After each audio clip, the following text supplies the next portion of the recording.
For instance, you have people espousing the old view of mutualism, which is a very interesting philosophy, where you combine socialism with free markets. The idea is that you will have a marketplace where people are free to start businesses and sell products, goods and services to customers, and you have the exchange of goods and price systems, etc. However, you wouldn't have this huge hierarchy between owners and workers in the businesses. Rather, you would have businesses who are run by, for instance, households or cooperatives, where the workers in the specific business collectively organize and own that specific business between themselves. So there is no boss at the top dictating what the others are going to do.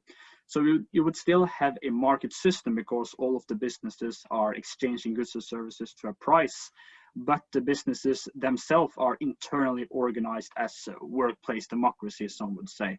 So this is a very interesting idea which supports free markets, but at the same time wants businesses to be organized in a democratic manner, is what mutualists would argue. So one could say that state socialism or communism, that's very specifically the government heavily involved in means of production. But then you have these alternative systems which people might call socialism or free market socialism or mutualism, where you can in fact actually combine some libertarian ideas with the values of many socialists. So what do you think about that?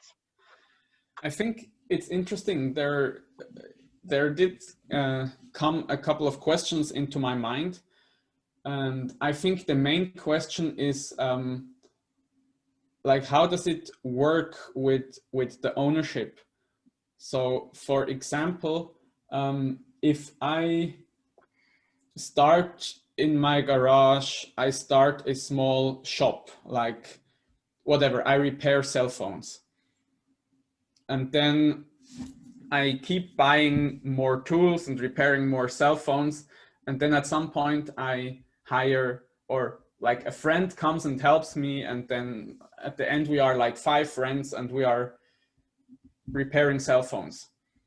And then we keep growing in customers because people like our service.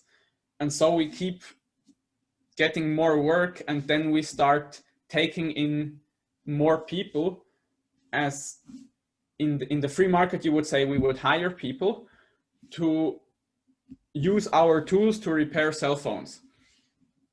But now in this mutualism, as you called it, then these people would also have a say in how our business should be run. But they didn't build it up. They just came in yesterday. And we invested a lot of time and money. It's all our tools, and it's the last, let's say, 7 years of our life that we invested into building up this structure, building up the customer base, and buying the tools, like investing the capital. And so for me, it's difficult, or I ask myself, how would this then work when new people then come in, and do they have the same amount of power to decide what the company does as the guy that started it 7 years ago? Right, that's a very, very good question. And I think the mutualists would respond to that in multiple ways. That first, it would be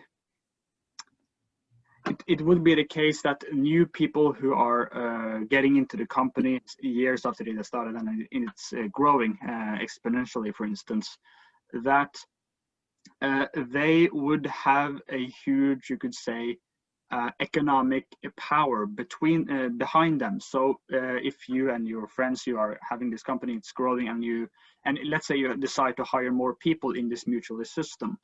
According to the mutualists, there would be so intense competition for the workers that you would need to give them many privileges for working with you. So instead of workers being desperate to find a job that they can survive on, the idea is that employers or people owning a business would be desperate to find workers who are willing to work for them because there would be so much competition. That's the general idea, at least. So because of that intense competition, it would be the case that the workers would naturally, by nature, it's the idea, would demand to have a say in the business.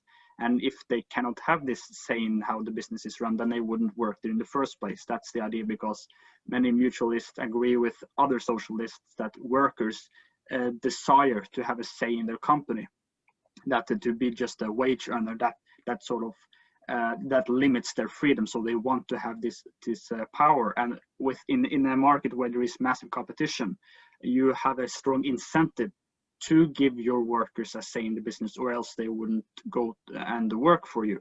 So that's one response. And then I can also mention another, that mutualists argue that in a completely mutualist free market, the bigger the business becomes, the more expensive and difficult it becomes to run it. It's the idea of economics of this scale. Instead of economics of scale, you have economics of this scale. It's the idea that the businesses would, in a free market, be very small, because if they grow beyond a certain limit, then it would be very expensive to run it. It would be so much equipment and transportation and bureaucracy. So your company would only stay so large, it wouldn't grow beyond that. So there wouldn't be this problem of mass huge businesses across countries. You would rather have very small local businesses. So we wouldn't have the problem of huge exponential growth. That's another thing some mutualists would say. Okay, so the problem is I don't buy either of these explanations.